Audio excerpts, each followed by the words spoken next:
offense that we don't have major injuries and things, yeah, that should be. There are no excuses then after that. There aren't any. Do you hear that? Clip that, Xander. Record it, play it, save it. He said no excuses after that. After 15 years, no. Art, do you think you're heading in a better direction than the Philadelphia Eagles? Without a doubt, we are headed in a better direction. Now, have I said that before you start laughing? I didn't say we caught up to the Eagles. Again, to Philly's point, we got to see what happens in free agency here.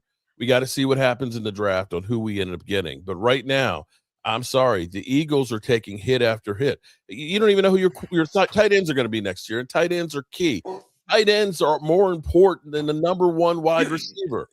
Nothing's happened. No, it is. And who you got? I'm hearing rumors of Zach Ertz coming back.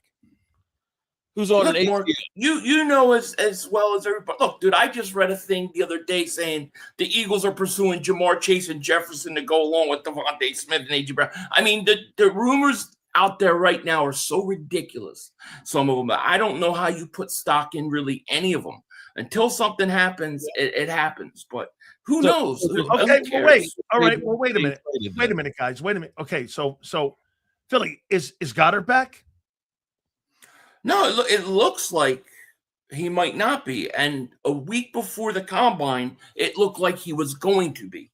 And then now it looks like he isn't going to be. So right now, no, it looks like he's out.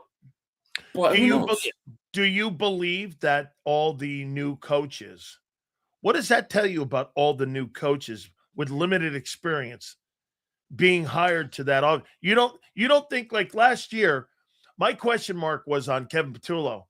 Why are you hiring a guy with no experience? I agreed with you. But now you're hiring a staff with no experience, basically. Yeah. I have to say, what it reminds me of is Mike McCarthy's last year here, where basically the Cowboys said, we're not extending any of you guys. You're all going to play on the last year of your deal, and they walked away from him. Well, Dallas has already said this is his last year, correct? Is Dallas said isn't Dallas not doing the same thing on the defensive side of the ball? What are you talking about? We just hired you hired a bunch of new defensive coordinators, right? Yeah, you got a new defensive So you're in the same boat defensively that we're on offensively. Okay, at least we've got some guys that have a little more experience than what your guys have. Really? Oh, okay. We'll see. We'll see. You're right. Here's the thing. My defense has nowhere to go but up. They can't be any worse than what they were. Right. Okay? That's right, but it's different when you're coaching Quinyon Mitchell and Cooper DeJean, and then you're coaching some of the guys that you got on your roster. It's not Mark, the same the roster. only way you're any worse is if you're in the ACC. That's the only way you're any worse. Right. I got to ask you a question that Howard Eskin. I asked him a question yesterday, and I'm going to ask you, Philly. Oh, Howard Eskin? Okay, yeah, I asked, and I'm going to ask. And now, Mark, I want you to hear this as well. So I asked Howard Eskin, I go, do you think Jalen Hurts is a good teammate? He said no.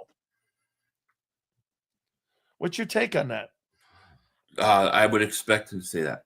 From the years of listening to Howard Eskin, this is just my personal opinion. Oh, so you don't believe it?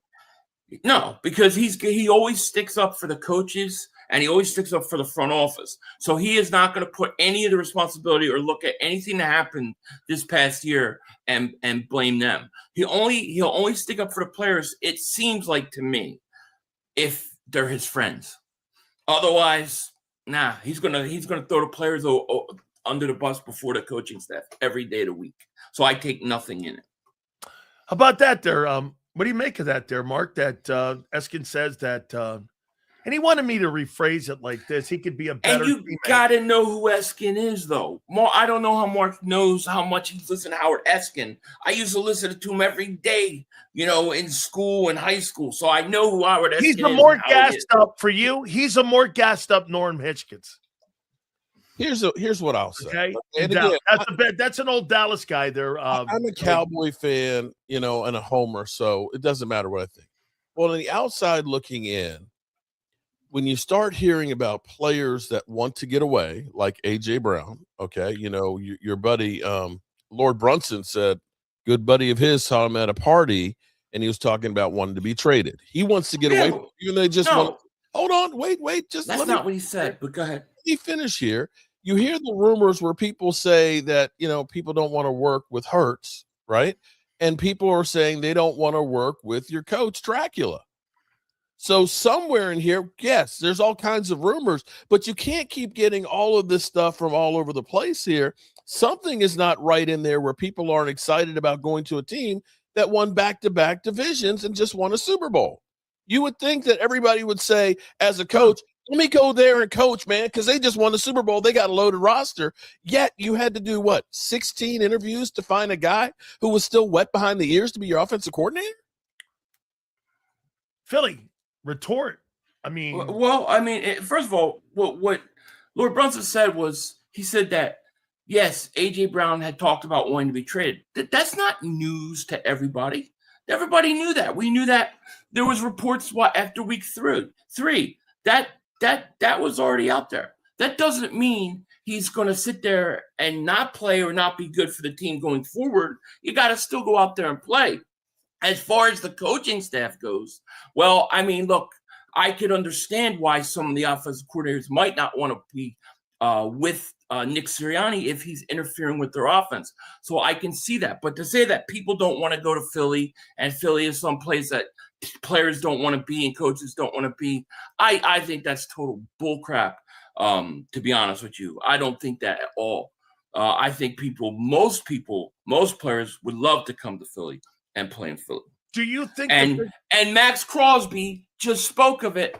I didn't hear him speaking glowingly about the Cowboys. Do you think Nick Sirianni, in your opinion, is he the biggest question mark heading into 2026? Philly. Oh, you said things more. Nick Sirianni is the biggest question, without question. That and the offense, Look, I give Nick Sirianni credit in this. I think it takes balls to be in a position where he's in to go with a young, unproven offensive coordinator. It could have been very easy to go to a guy that's been there and done it, a retread. But I think that it actually took a little bit of guts to say, you know what, I might be risking my job, but I'm going to go and give this young guy a chance and see what he gets. Now, do I think Nick? I think, like I said, I call Nick Sirianni the Barry Switzer of the Philadelphia Eagles. So that's kind of how I feel about it. I said that many times. I love on this show. I love that. I thought it was Rich Kotite. I said it before. No, because Switzer's got a Super Bowl ring. Right. And I never looked at it that way. Philly, excellent work there, my friend. I mean, Nick Sirianni's the Barry Switzer of the Eagles. I think so. Can I ask a question here? Sure. So the rumors of this being a prove-it year for Jalen Hurts, there's nothing to that then? Oh, there is. Yeah, there is, of course. Because now what I like about this year is that we're finally going to have a new offense. I think they'll take the handcuffs off of Jalen Hurts, and we're going to see, is it Hurts or is it Nick? We're going to find out now. And I think that it's a great thing. But yeah, Jalen has questions to answer. I think. Why not? Mark, do you think Jerry Jones is a good owner? There's good things about, the fact that the Cowboys are popular, the fact that you've got an incredible stadium and incredible experience, and he's making more money than anybody else, by definition, is making him a great owner. Are you talking about him being a great winner? That's a different story. He does have 3 rings. Yeah, but that was back when he had to succeed. The team was losing $2 million a month when he bought the team. He did. He focused in on trying to save every nickel, and he had Jimmy Johnson, who was out there evaluating the talent. And once they won, you're on cruise control. Here's the reality. The Cowboys are probably going to be worth another $1 billion this year after not making the playoffs, the last 2 years. Doesn't matter what they do. He's built it to the point where it's just a cash cow. How about you, Philly? Do you think that Jeffrey Lurie is a good owner? And the reason I ask you this is because Angelo Cataldi was on today. And, he keeps telling everybody how much he loves the Philadelphia fans. Guy keeps raising ticket prices on these people each and every single day. Now, that's not That's not a Philly thing. That's an NFL thing. It's an NFL thing. That's an NFL thing. But in your opinion, do you believe that Jeffrey Lurie's a good owner? Yeah, I think he's a great owner. I think he's a great owner because he's an owner that I actually believe when he says, I want to win. He actually means it. He's an owner that has given a lot of cash up and eaten a lot of dead money, which a lot of owners are mad about and don't want to do because he wants his team to win. So I believe he's a good owner. I think he's a very good owner, to be honest with you.